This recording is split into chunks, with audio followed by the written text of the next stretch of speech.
at the very start. No? Pero ang importante, yung skills. Like, for example, in photography, if your niche is photography, at least you know the basics like composition, the exposure triangle. For videography naman, of course, yung lighting. Very important yun. How you light your setup.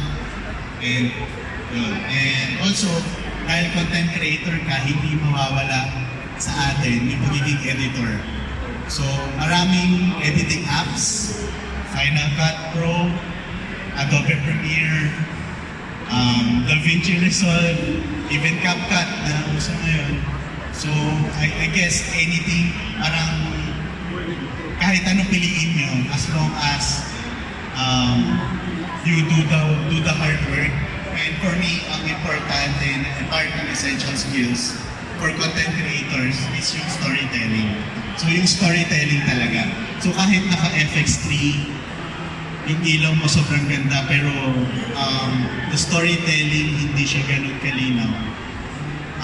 Maganda yung output, pero yung retention with the audience, dun siya magkakaroon ng problem. So, importante rin talaga yung storytelling. So, at the very start, you can practice your storytelling before you buy the latest and greatest cameras.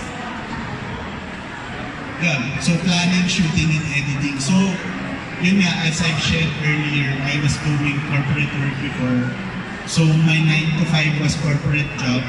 And then, yung natutunan ko kay Carlo Ople, the Project 7 to 1. So, 9 to 5 will pay your bills, while the 7 to 1 will build your dreams. So, yeah, parang i-funnel nyo lang kung ano yung best time to do the content creation stuff. Kung may work kayo day job, or yung work nyo sa night, find something na mag-work. And ayun, parang sa Project 7 to 1.